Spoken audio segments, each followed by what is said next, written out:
waanu yeedhay sootelko waxaan ku waardigayso waan kaa joojiyey doorashada waxaan ugu mahadnaqayay inuu odhan ima xukuntid waan soo baxay moogaanu yeedhay moogana waa kan hadalka iyo dee magaranaysaa markuu hadlaayo waa kan dee ummadda heestii adeerkii u qaada adeerkii heysiisu dalkan baa lagu xoreeyey ninkii garanaya ayaa garanaya wixii loo soo maray qoyskaygana dhibaato badan baa ku soo gaadhay ninkii aanay ku weynayn isagay u taallaa laakiin maalin walba waxay bartaa da'da aan joogo iyo dadkaan madaxda u ahay iyo inta soo koraysa ee aniga sugaysa markaa habeenkii markaad ka tagana ma seexdo ilaan maalin walba intaasoo dhalinyaro la mid noqday oo iyagu nolosha kooga u tahay soo dhaafa jaamacadihii yaa u yimaadeen dowladdii oo yaa koob ka ah madaxweynaha deetana yaa la soo eegayaa isaga bal ka waran ardaygo taasaa ku sugaysa markaad kana waxda inaad seexan weyda tidhaahayo ummaddii intaa ku sacabinaysay ee ku sharfaysay ee wax kaa sugaysay maxaad u qabanaysa waa hawl adag laakiin waxaan kaga gamaa mar walba waxaan helaa muwaadiniin shaqada u diyaara inay dalkooda dhisaan ilaa naftooda ay u huraan ilaa aanay u seexo dad badan baa la sheegay oo la maalay laakiin qolooyin aan baryaha ciiso hadal qaadin baa doonaya maanta laba nin oo halkan jooga laba oday inaan istaajiyo oo loo sacab tumo oo aad iyo aad loogu mahadnaqo oo weliba reer Hargeysa ay u mahadnaqaan sababtana waan sheegi doonaa waxaa istaagi doonaa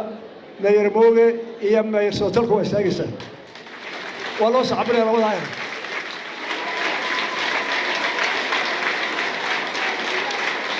waxaynu u sacabinaynaa oo ka horreeya mayor jiciir isagoo maqan baynu sacabinaynaa isagana fadhiista maxaynu ugu sacabinaynaa saddexdaa odayde saddexdaa madaxa waxaynu ugu mahadnaqaynaa Hargeysa saddexdaa inan bay dadka dheer tahay sababtu waa maxay dalka markii la dhisaayay ee la magacaabayay meeyarada rag wanaagsan baa la magacaabay ilaa waxaa ugu horreeyay barre ilaa cabdiraxmaan dheere ilaa cawin way fara badnaayeen laakiin doorashadii inoogu horreysay si mayor loo magacaabaa way ka dhib badan tahay sida madaxweynaha loo magacaabo waayo magaalada communitiga degani waxaa laga baxay in reer iyo koox isu maamulo oo mid inoo dhexeeya la maamulo markaa cirka waxaa ugu horreeyay ninka la yidhahdo jiciir waxaynu ugu mahadnaqaynaa jiciir wuxuu u dhabar adeegay barasharkii ku dhacay ee dadkii kala duwanaa ama reerii kala duwanaa iskaryanayay oo mid walba isaga aanu hore nin dhexa u arag ee mid leeyahay reerkoodu u buuxiyey uu mideeyay aniga xun uu buuxino kabalo ka baqday laakiin toddoba intii uu hayay markaa 10 sano haydo inankaasi magaalada Hargeysa khilaaf uu ka ilaaliyay nabadgelyana kaga gudubtay dadkuna uu isku soo dhawaado uu ku midoobay taasina ugu mahadnaqaynaa ninka jiciir sootelko campaign baa la galay isaga iyo moogaa soo baxay way soo eegeen maadaama uu sootelka 7 sano soo hayay iyo dheeraad laga baday waanu yeedhay sootelko waxaan ku yidhi war xawiga jooji faraskaaga xakamee soo ma soo galin meesha cabinetka ha soo intaana ma soo hayna adigu waxa tiraahdaa intaas aan soo hayay bandhig karo cusub tijaabinayay George campaign in badan oo saaxiibada ragii la socday qaar kale waxay yiraahdeen warna casoo ha maqlin codkooda helaysaa habeenkii damaarka isagoo saas waxa ku waardigayso waan ka joojiyay doorashada waxaan ugu mahadnaqayay inuu odhan ima xukuntid waan soo baxay oo campaign ma wata muu odhanin moogaanu yeedhay moogana waa kan hadalka iyo dee magaranaysaa markuu hadlaayo waa kan dee ummadda heestii adeerkii u qaada markaasna dee halkan wax eraya labadooda quraanu yeedhay gurigaygaan ugu yeedhay waxaan ku yidhi saasaa la yeelaya sootelka jooji campaign dambe adiga laga arkay waan aday moogo gacantaas qaadsaa waxaa noqonaya mayor ina mooge odaygiisi baad noqonaysaa intaa xilkaasaan hadal kala maqli karo magaalada soo midaysan labadaan ka rabaa wada shaqayn baan ka rabaa nin kastoo kala ha qaldamo labadiina kiina qaldamo ana ka mas'uul dhigta qaadaya labadii way ugu gacan qaaday halkii way isku gacan qaaday maanta waxay wada jarayeen xariga wada hayeen laabrerigii uu bilaabay sootelko moogana uu dhameeyay oo 3 dabaqa oo quruxda la yaabo ayay labadoo isii wada iska taagan markaan arkay aad iyo aad baan u farxay aad iyo aad baan ku mahadnaqay Hargeysa waxay dheer tahay meerada aan iskhilaafin ee wada socda شاء الله عاصمتها كنا ساسو كلا كدورية waxaan ka rabaa waliba gurihiina dawladda hoose in golaha Hargeysa sida uu ku baraamay ee qoriisu dhiibka ee nabadda ah ee magaalada caasimadda ay ku wada joogto ina ku wadaan golaha kuwa ka dambeeyay saan ka rabaa mutacalimiinta Hargeysa halka fadhiyana saan ka rabaa Hargeysa caasimada midaysan dalka hogaamisa dalka oo ku daydo ayaan ka rabaa dhamaantii labada ayna la shaqeeyo mas'uuliyadaas ay keeneen golahoodana waan bogaadinay hawsha ay qabteen taa intaasaan ku cadaynayaa وأنا تصالحها هذا ولي إلا أنت اللي كنت خلاف دولة هوساء ما ينهار حتى ما قدر نروح وري هذا إليه ما قدر أنت إيش باك هيجي هذه يضرب بعض غير. مليان يا حطنا وحسيكار الله مليان يا لبيه توقف وكمل شغالها دولة هوساء وما أنت كقليل شبني جامعة قيمها بدن وحرجيني يا لبيه توقف يا أبويا كيني دولة هوساء أقوم بسكريان سكاران يجوا هملينيا صاحبنا إذا كار كاي فرح بدن ما تقل تشمني يجنا وانو هملينيا سيدو كلنا وحندونا يا إن اللو ذاقو ورد اللو ذاقو أنت بدن مركع سوق ليو هورلك وحلا شداهس أدركي لها لكن وحلا يا مالنتن لسوقيو إينا وسوين إذا وحبيسك ويدين استمرك وراء باي وقاضي أبوان كيا باي بندين يا مرك وراء مرلبات كينا محمد موجي بان باقاضي محمد موجي مركا هل جنبو كتير هذا الكي بعدين تسوقي وحي هيد مالين سومال لانو حرة هروم مرسن وروح بدن لو ذلي يهي قف ولا بنا نلو ونكسب كوها يستو wixii shalay laga dagaalamay wax la midna aan Soomaaliland ka jirin maalinta horta waa maalintaas weeye aan maysa dunidani sidanaad muddo aan maysa dunidani sidanaad muddo wanawru goyo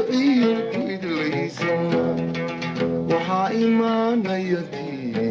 ina muwasuye alla u kasooye waxa imaanayati ina muwasuye alla u kasooye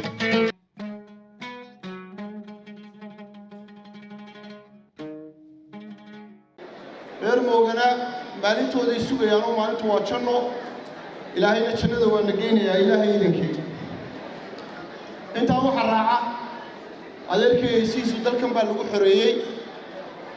waa heeso aniga laabta igaga qoran ninkii garanaya ayaa garanaya wixii loo soo maray